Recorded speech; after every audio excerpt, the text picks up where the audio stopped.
Coucou les Warriors! Alors aujourd'hui j'ai décidé de vous faire une petite vidéo pour vous parler d'un symptôme assez récurrent dans la sclérose en plaques.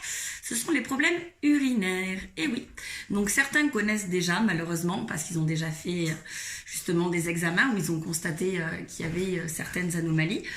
Et d'autres ne s'en rendent pas forcément compte, c'est-à-dire que ça peut être simplement qu'on ne vide pas forcément bien la vessie, donc on a juste des douleurs au niveau de l'abdomen, on fait des infections urinaires à répétition.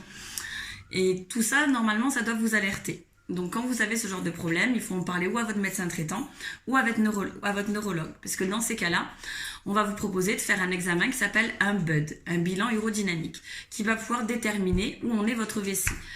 Donc, il y a des solutions à ça. Il y a certaines solutions qui sont médicamenteuses, donc avec un simple traitement mis en place par votre neurologue. Donc, ces petits désagréments du quotidien peuvent justement être stoppés. Ou dans ces cas-là, il y a d'autres solutions, c'est ce qu'on appelle des injections de toxines botuliques dans la vessie. Et l'autre solution, c'est les sondages. Donc attention, quand on dit sondage, les gens ont très peur. On dit mais c'est pas possible, ça doit être douloureux, c'est pas agréable. Non, on va arrêter les idées reçues. C'est vrai que c'est pas quelque chose qui est forcément agréable. Généralement, il y a une mise en place qui se fait en centre de rééducation pour vous apprendre donc à vous autosonder. Donc la suite de la vidéo concerne les personnes qui sont au début de leur sondage.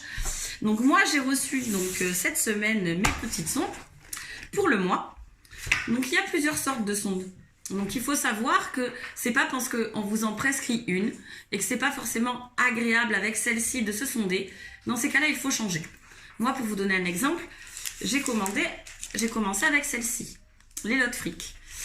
Donc et les Lotfric, pour vous les montrer, bien sûr, quand on veut faire une démonstration et qu'on n'a pas les bonnes mains. Voici à quoi ressemble une sonde. Donc, cette sonde-là a la particularité d'être un peu plus longue et d'être souple. Donc, à certaines personnes, ça va leur convenir.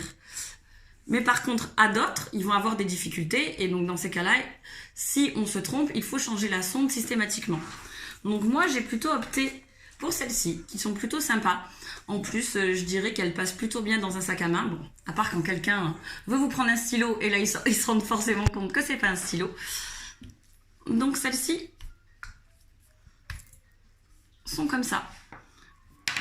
Donc, et pour vous les comparer, celle-ci est légèrement plus courte, mais par contre, elle est beaucoup plus rigide.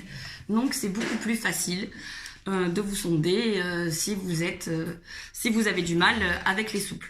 Donc ce qu'il faut savoir dans l'autosondage, c'est qu'il faut avoir un confort. Donc si vos sondes ne vous correspondent pas, il faut continuer à en parler, vous en parler avec votre médecin traitant, et dans ces cas-là, on vous donnera les sondes adaptées. Donc il faut savoir que ces sondes-là, ou les autres d'ailleurs, aucune, ne sont pas du tout douloureuses. Au début de l'autosondage, on va sentir quelque chose de pas forcément agréable, mais une fois que la mise en place est faite, ça va tout seul et puis ça devient votre quotidien.